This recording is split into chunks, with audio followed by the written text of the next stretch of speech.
All right, what's up? So, just continuing on with this dude, Scaliger. Um, this could actually be the end of this. We might not need to talk about this no more after this, but um, so we talked about the other dude, Salvasius, that taught at the same university as him, um, who falsified the existence of several Greek philosophers and poets and things like that. So this man um, basically did the same thing with others for a lot of your people who are responsible for your church history. So, starting with um,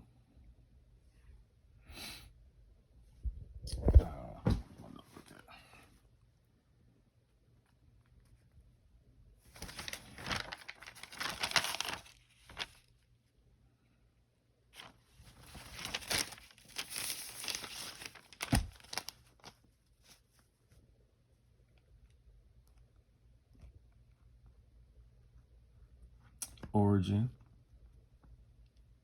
who's considered a church father, father of church history, as well as Eusebius, who is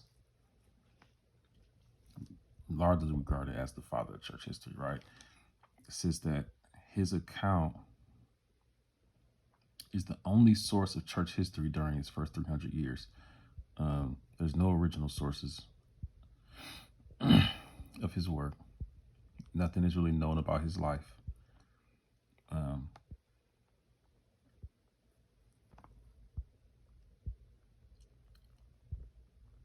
Pretty much everything we know about him is coming from a couple of different sources. Hold on, let me find.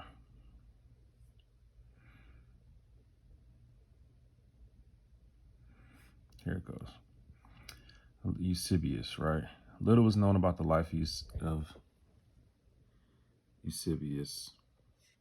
His successor, Acacius, wrote The Life of Eusebius, a work that has since been lost. Interesting. The major sources are these people right here.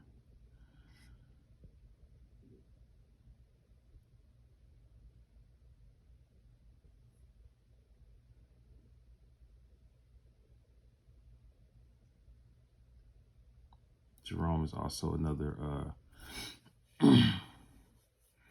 popular, I guess, church historian. He didn't exist either. Okay. Um, Ultimately, all of these sources lead back to these same people, right? So this is from an excerpt from a book called The Lost Pages of Islam by a brother named Ali Muhammed in Atlanta, um, talking about another historian from that era who worked with Scaliger named Dionysius Batavius. Where is, here we go. This is him.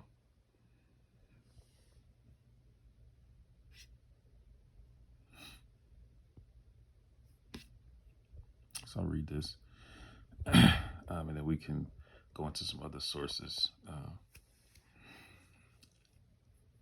He lived from 1583 to 1652.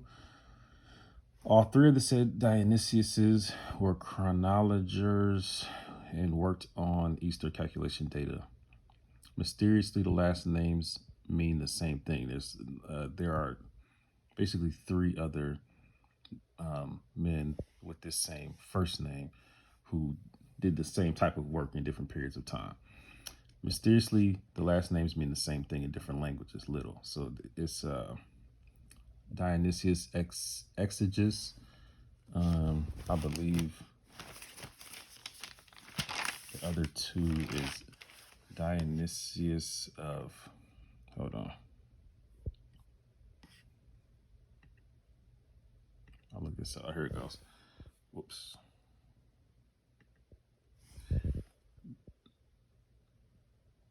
Dionysius of Halicarnassus, and oops, I clicked off the other one, but there's another one, Dionysius of like Ariagite or something like that.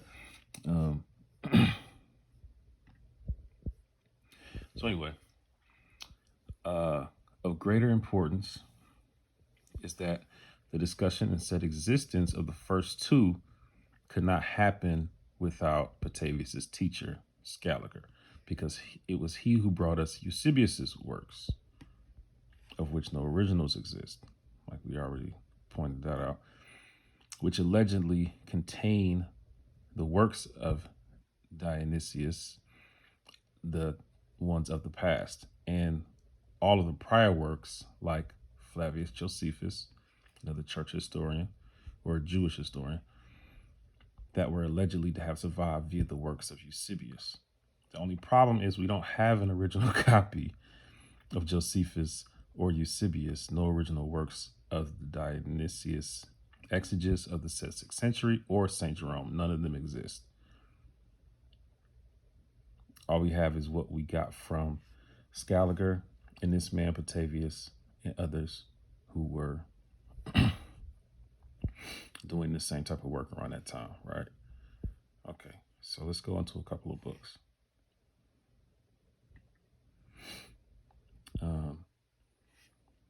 I'll post a cover of this at some point. I'll probably post all this information in separate posts also. I just wanted to get this down on the video first so I could just like keep it moving. So this is a book called Irish Wisdom, Preserved in the Bible and the Pyramids. Okay, I found a PDF online, but to get an original hard copy, first edition of this book is almost $3,000. Okay, I'm gonna read the preface. In offering these pages to the public, I am in accord with a sentiment which is universal, at least I believe among enlightened minds, and that is the desire to know the truth of history instead of the fiction that has been substituted thereof. Therefore, in these pages I have drawn aside the veil with which true history has been hidden. Besides disclosing what agencies perpetrated this great deception and their reasons for doing so, thereby I enable the reader to obtain a clear perspective of the past, which is all we're trying to do. The muse of history has had no official chronicler to record the events of mankind and preserve them intact for the inspection of posterity. Instead, the field has been preempted and exploited by powerful and selfish interests who have falsified history to an outrageous extent. Now let's get into this. I'm gonna read just a little excerpt from, I got this highlighted somewhere, chapter 4, I believe, of this book, The Fiction in Roman History, right? So, it has been said that the history of ancient Rome is mostly fiction. Okay, so I talked about that in another post. Went through some Greek and Roman people who have no record of existence. This observation is very true, but in the absence of any special effort to expose these fictions, they have persisted through the efforts of modern churchmen and have been embodied in the history textbooks of the schools. These invented stories of events are still taught as genuine facts. Blah, blah, blah, blah.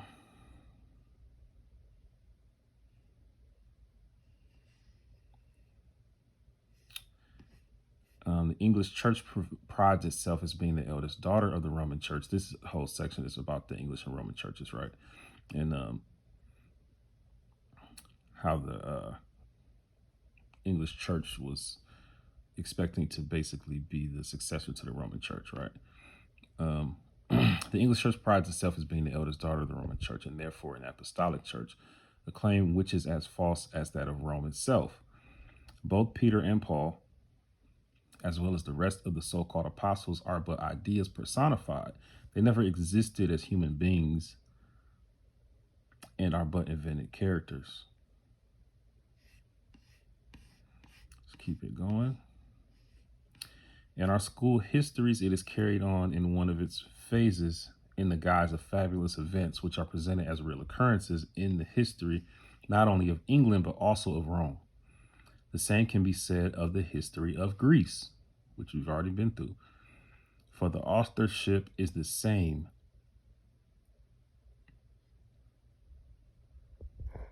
The authorship is the same, and for the same purpose of deception, which means the same people did it.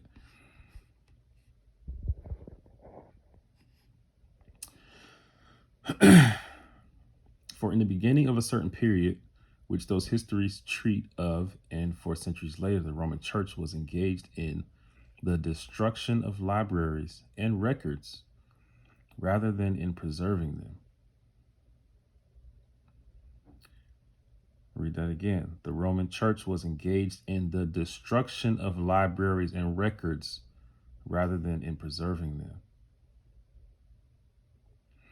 All the histories written by the priests and monks were falsely colored and intentionally fictitious.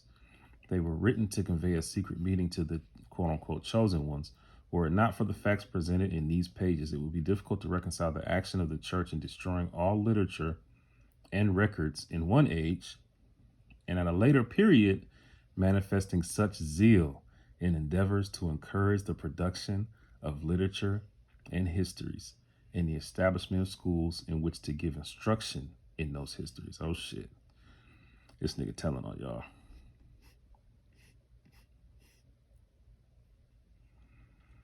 Those histories were written for the purposes of propaganda, which is still being carried on. The English invasion of Ireland at the behest of Rome, the suppression of the Irish papacy and the Church of Isa with the appropriation of its Bible and Savior, and the false statements made by Rome as to the Savior's birthplace and earthly career made it absolutely necessary for church writers to produce histories that would either substantiate the fact or make it very plausible or difficult to refute. So therefore, they have given us an ingenious account of the past ages and blended in the fictitious stories of the birth of Jesus and how we came to have the Bible. In writing their histories, they have invented and introduced such quote-unquote facts as were suitable to contain certain hidden ideas and at the same time serve as a history for the multitude. Along these lines, they proceeded to reconstruct history. After the plan was thought out, the absence of real facts presented no difficulty to the writers. They invented the facts which would best serve the purpose they had in mind.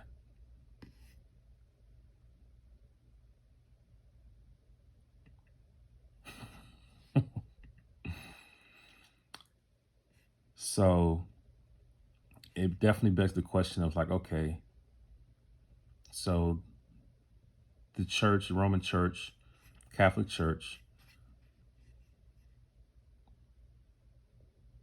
goes around the world.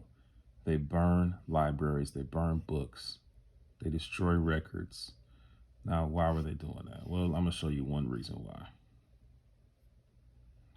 This is a book called The Mystical Life of Jesus. I'm only going to show two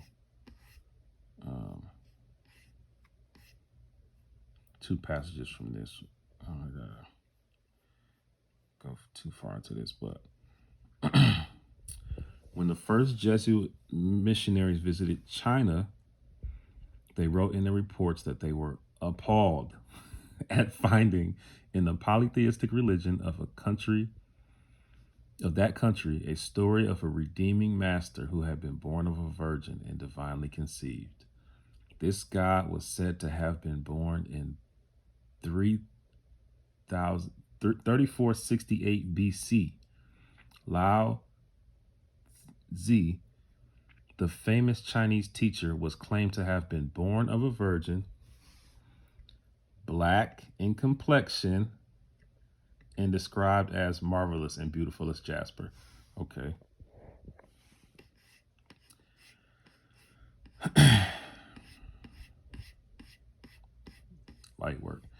Even on this side of the great ocean, the natives of North and South America had gods that were supposed to have been divinely born.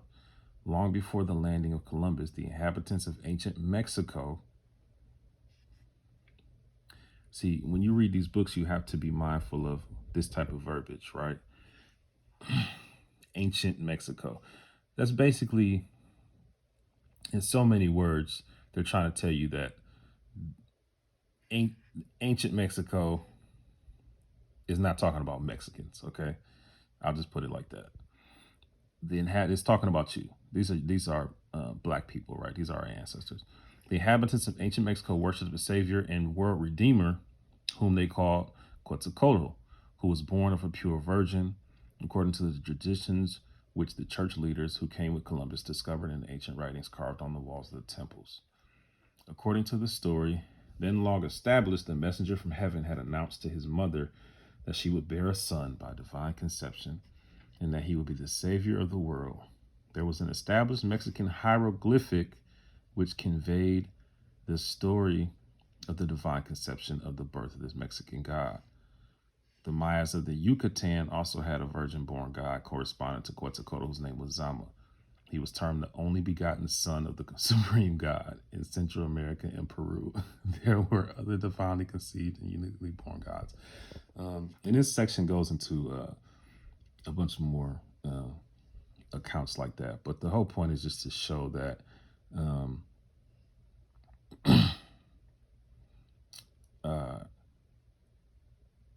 as the first Catholics, Christians, whatever you want to call them, were starting to get around, travel around, and go to these different places, they found that their story that they were trying to bring to the people was already there. They already had much older versions of the story. And we can get later into what it's about. You know what I'm saying? Like, speculate on if these so-called saviors existed or not is not really what I'm talking about right now. It's just sharing this information for you to see. We're just peeling back layers, right? This is just to show you that your classical history is all falsified. Your church history is all falsified. And it's showing you why they did it. Because if we want to control the world, we can't let these people have a black God. How are we going to control people in China if they got a black God? So we're going to destroy all literature and records in one age, and then all of a sudden, we're all about academia and scholarship and Leiden University.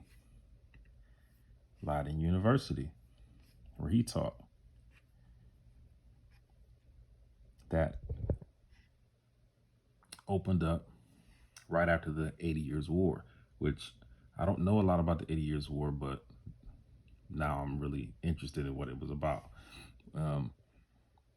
So anyway, we'll get more in like deeper into this time period.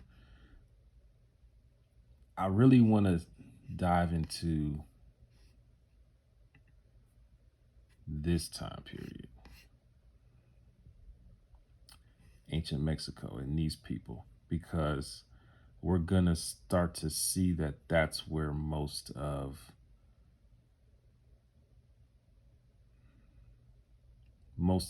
our ancient knowledge is pretty much coming from here. So yeah, that's it for this video, I think. Oh, it's 222. I didn't even realize that. It's the 22nd, man. I love y'all, man. Let's keep this going.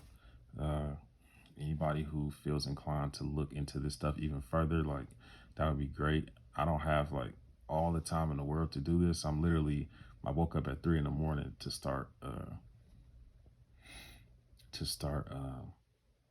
looking at some of this stuff after you know, almost a 10-hour day of rehearsal. So I'm about to be on the road soon. So I'm really, just trying to get some of this info out while I can, because when I'm, traveling, it's going to be a little harder for me to do it as consistently. But yeah, tap in with me, man. Love y'all.